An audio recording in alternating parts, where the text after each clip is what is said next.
Welcome to this short presentation on photogrammetry for civil, mining, and geotechnical engineering.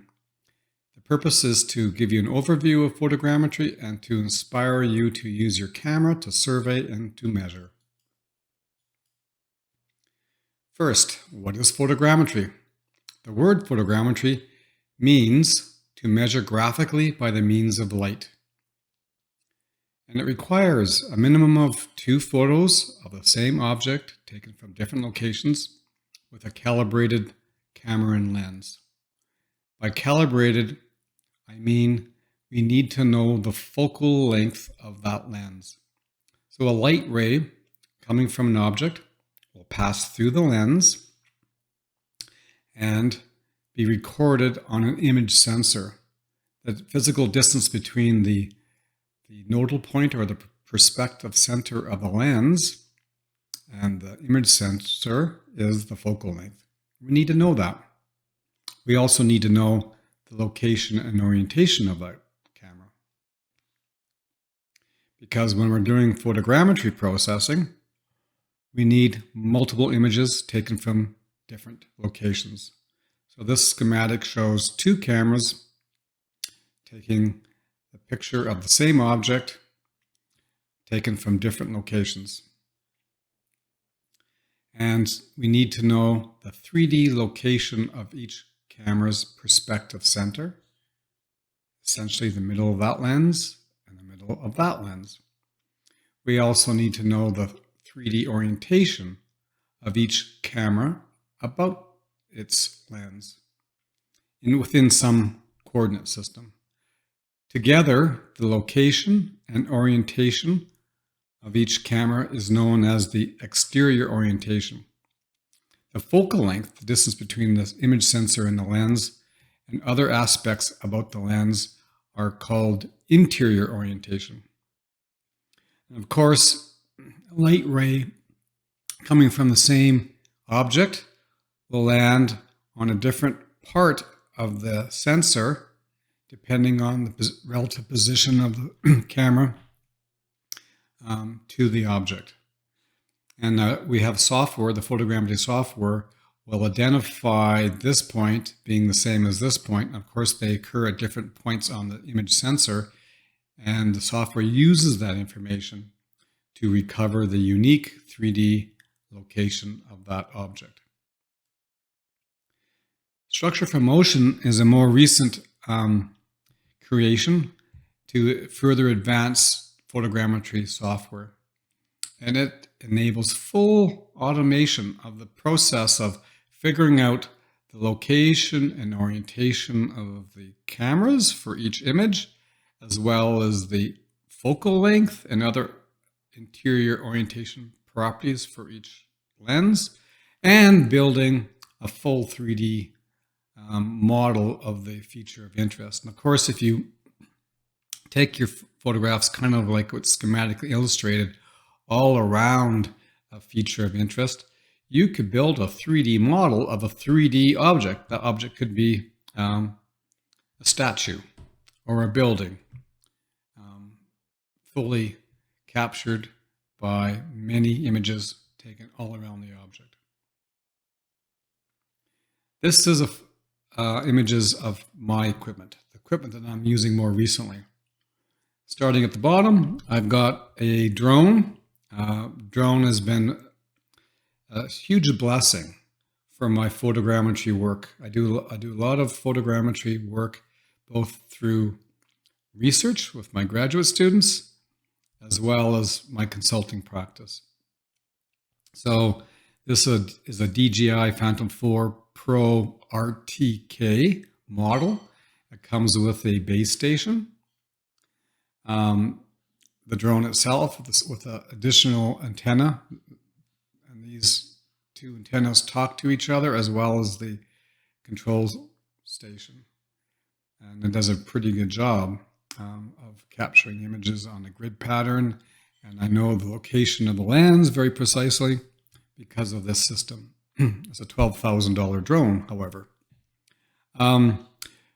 Your smartphone, everybody has one. It's a pretty handy go-to tool. I'm always taking photographs of things in the field. And when I say taking photographs, I use the word photograph plural because I'm going to take more than one image and from different locations, just in case I have a desire or a need afterwards to build a 3D model of that object of interest. So one photograph is never enough. You take two, and the amount of information that you can obtain from two photographs could be many orders of magnitude more valuable than one photograph alone. And then if I want really good quality images, I will use my digital SLR camera, and that's the camera that I use. And I have 5 different lenses. They're all fixed focal length lenses. They're all calibrated, and it's a powerful combination for taking pictures.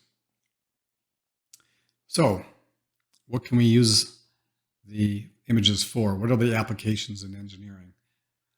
And of course, I'm focusing more on the geotechnical side of things. So often in the work that I get involved in, safe access to a rock slope is not possible. So I can't actually physically get to the rock slope to do things like take out a geological compass to measure the orientations of joints or faults. And it's often quite difficult to have a as-built geometric model of the slope or rock face. Engineering firms may create a design geometry, but what is actually built? They tend not to do the post-construction as-built models, at least in any level of detail. And then, quite important, the time in the field is often limited. So often you don't have 2 or 3 days or a week to spend doing geological mapping.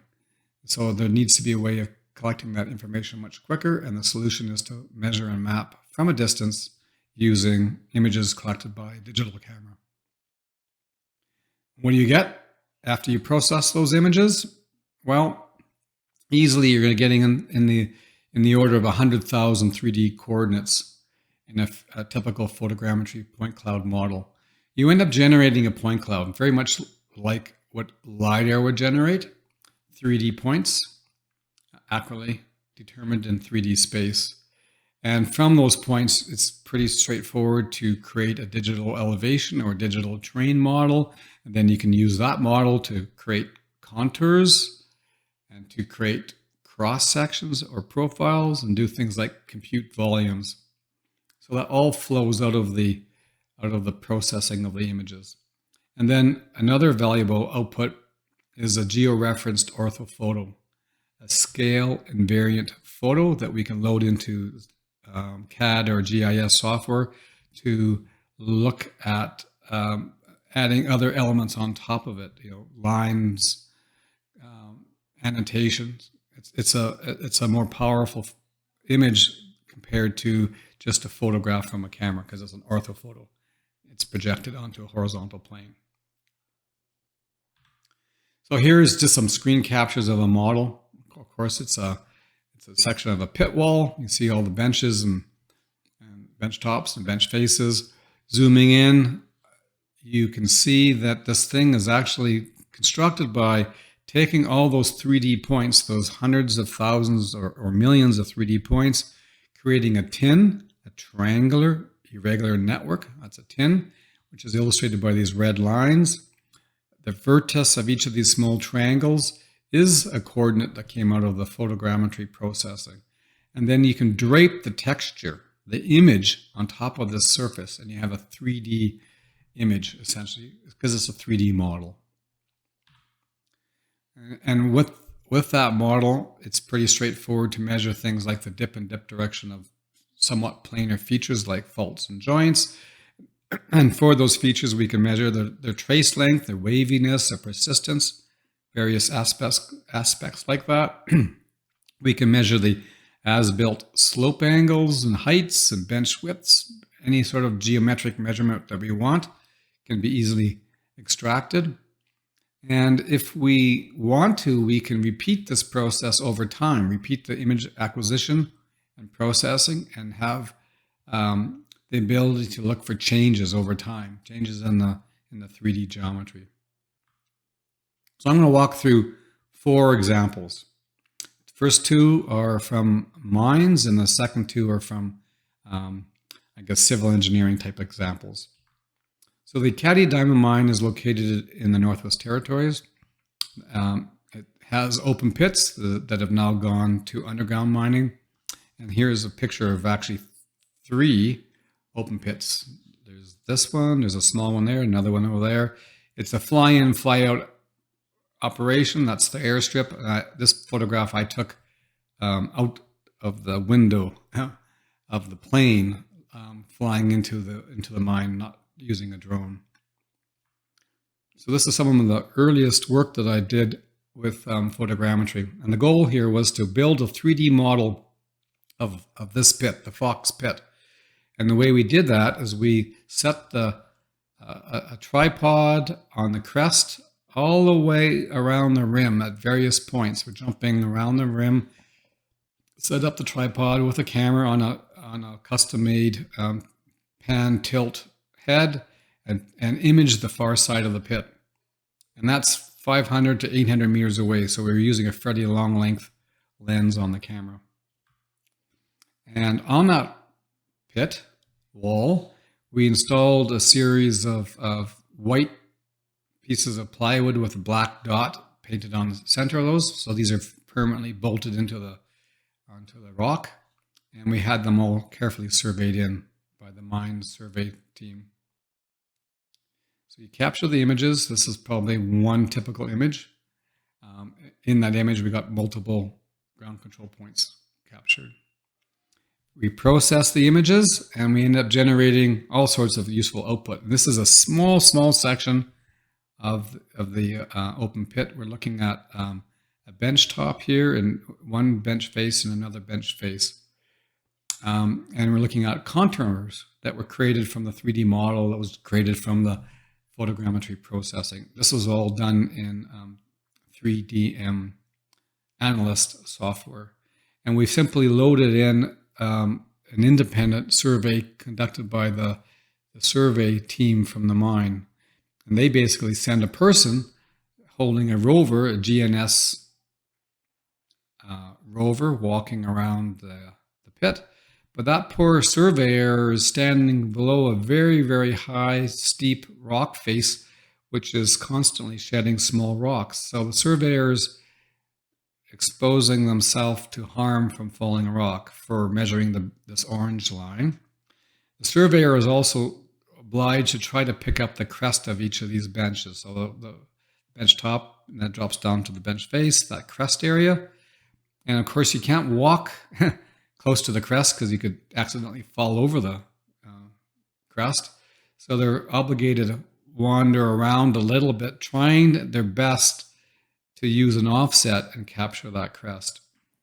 Time consuming and effort for the survey team and hazardous for them. So clearly the photogrammetry approach is faster and gives you much more data and much safer work. Another thing we can look at is the as-built 3D geometry of the pit and compare it to the design. So green is design.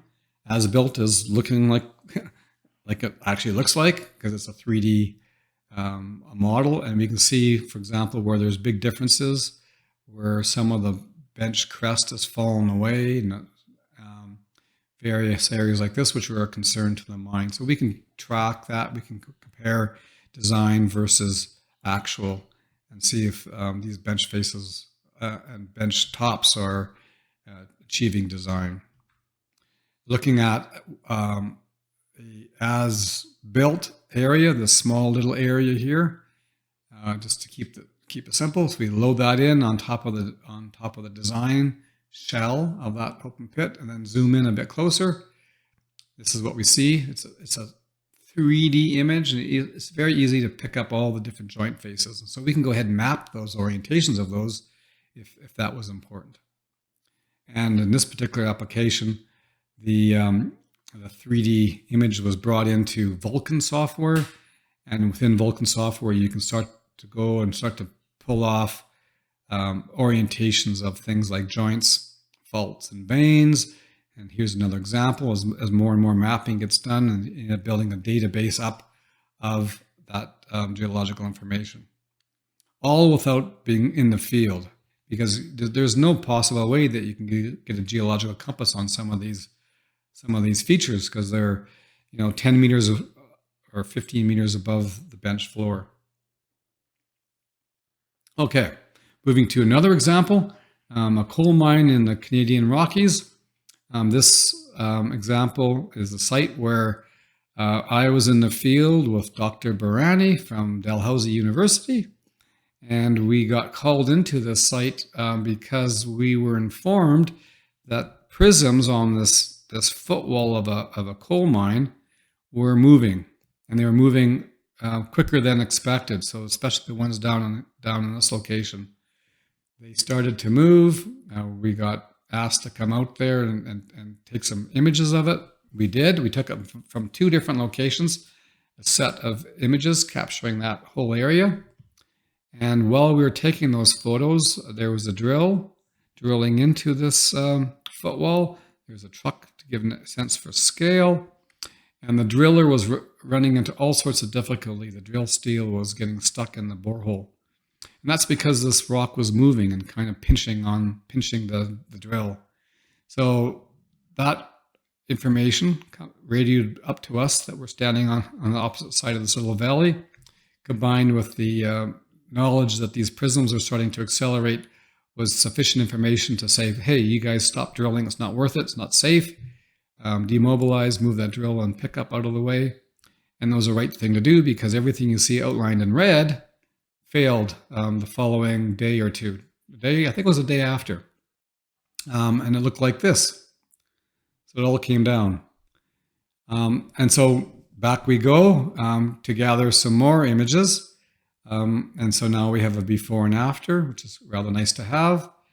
And we can process the imagery and create a 3D model. And in that 3D model, we can slice it and dice it however we see fit. And so here are 4 profiles. The black ones are the pre-failure geometry, and the blue is the post-failure geometry. So there's still a slab here that hasn't come down. And we can measure the thickness and the height and the orientation and geometry and volumes. All that stuff can be pulled off of these 3D models. So it makes them quite useful. Far more useful than just having measurements at a few prisms. And of course, once the prisms are gone, you got no measurements. The typical approach is to measure spot measurements as all you're getting in the field. But when you have 100,000 or 1,000,000 points, you got a lot more data to work with. Shifting over to a civil application, this is a small little rock cut in northern Italy. And you'll see cracks in this concrete barrier. You'll see debris that spilled off the barrier onto the road. There was enough evidence of movement occurring on this slope, which already has a series of rock bolts in it and covered in mesh.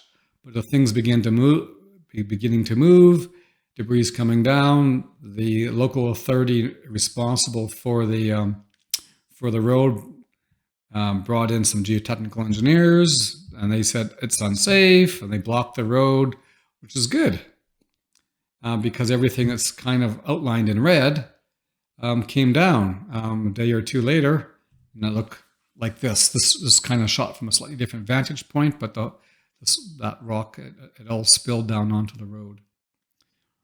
At this point, they wanted to understand what was going on, and they were uncertain about putting people up in this slope. So they brought a drone in and they shot a video with the drone.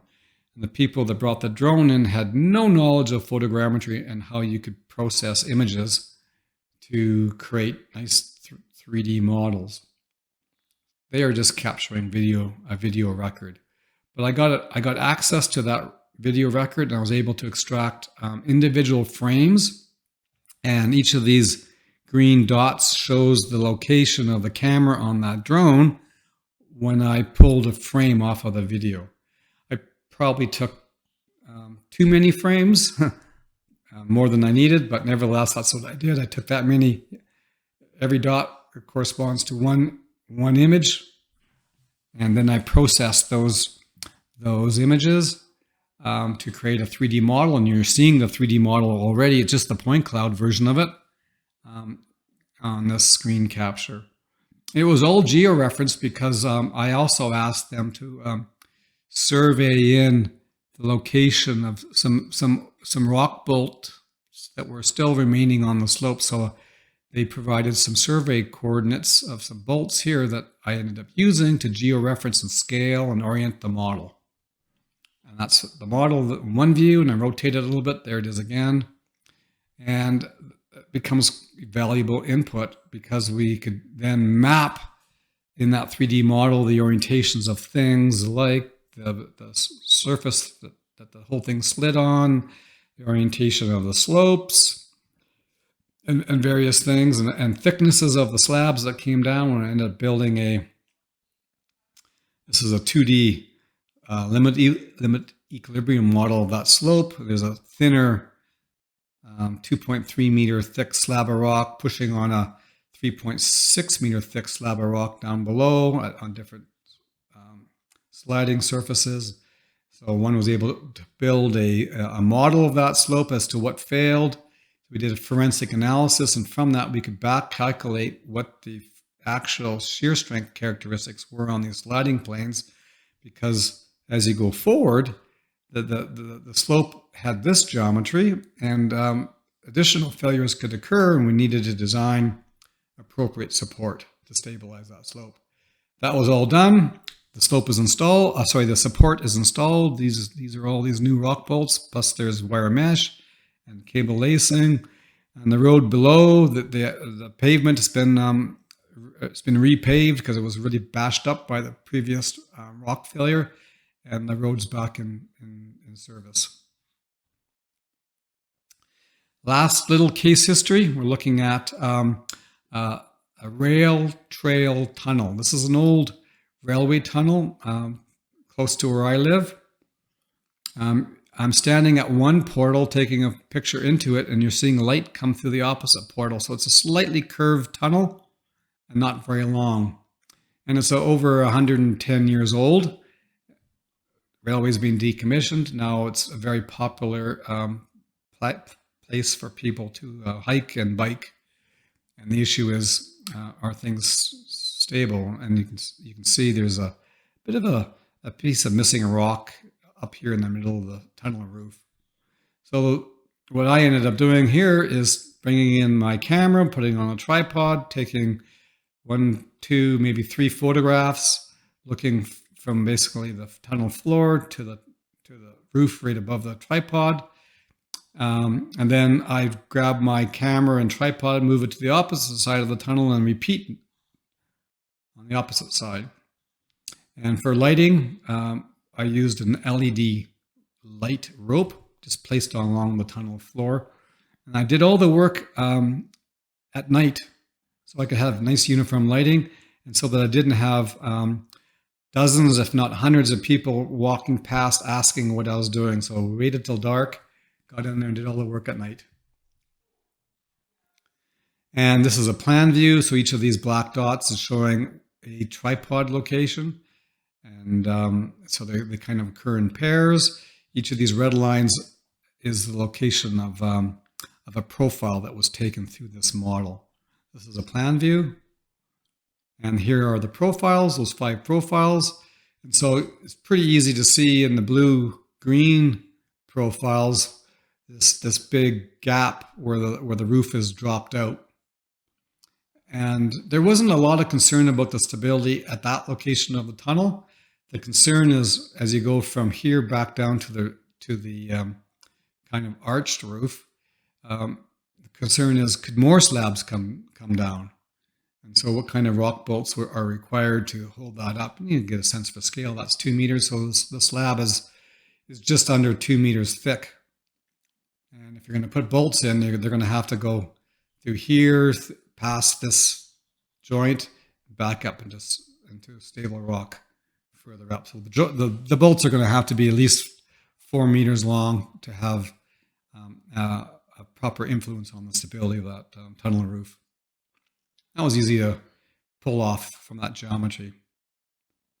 This is a plan view again, but overlaid on it, we have all these steep joints or discontinuities crossing through the rock mass, and the green line is the outline of that big block of rock. It came out in various sections that had dropped down before, and of course, this area right here is of particular concern, as well as over here in terms of stabilizing it. So you got to put some bolts around that area that's already fallen out. And that's simply showing some of the joints mapped with kind of disc representation of the orientation of both steep joints in green and flat-lying joints in blue. And this simply shows the same model, but now kind of spun such that you're looking along the tunnel with all the steep joints and some flat-lying joints. So you can pull all that off pretty easily. It's a little bit hard to do all that mapping in these tunnels. This is about 6 to 7 meters high. So how do you do it? Well, use the 3D model created from the photographs is a very convenient way of doing that. So kind of wrapping up a little bit, some of the advantages, well, we can easily get hundreds of thousands to even millions of coordinates, 3D coordinates, measured from only a handful of photographs. And it's fast to take those photographs. The bottom line is the camera can function as an accurate survey tool. If you're using a well-calibrated lens, good quality cameras, the end results are as accurate as a total station or as a LiDAR system. Total station or LiDAR are still going to have plus or minus a couple of millimeters error or more on the coordinates, depending on how long the laser beam is from the tripod to the area of interest. And you can achieve pretty much the same thing with photogrammetry. The field work is quick and safe. The safe being a really important thing for some of the work that I do. Of course, being quick is also helpful.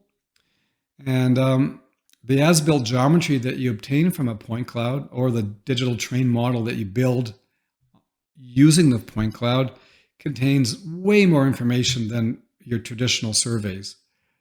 I mean, it's like LiDAR data. It's so valuable. It's a very powerful data set that you get just using your photographs. There are some challenges, however. If you can't see the object, you can't measure it. And you have to see it from at least 2 vantage points. If you're doing structure from motion, you probably should see that object from at least 3 different camera locations. So things like vegetation can obscure the object and therefore it's not captured. LiDAR is superior when you're dealing with vegetation because some of those laser beams can make it all the way through the leaves, hit the bare earth, the ground, and get back to the LiDAR device. Photogrammetry is not as good when you're dealing with vegetation. Photogrammetry doesn't work well if the object of interest has a very homogeneous texture, or if you're dealing with homogeneous terrain like snow or grass or sand. That's because the image matching that occurs in the software has to identify matching features in multiple photographs, but it gets confused when the texture is very uniform. My experience dealing with things like rock and rock surfaces, that's never a problem. There's always enough variety and variation that you get some pretty good image matching. Yeah, years ago, like 20 years ago, when I was first starting to do photogrammetry, getting the camera to an optimal position to take the photographs was often a huge challenge. And I did photogrammetry, I did image collection, from helicopters, fixed wing aircraft, tall poles, cranes, various devices to get me personally above the ground. But now with drones, I just use drones. So I would say I use drones in about 75% of the field work that I do now.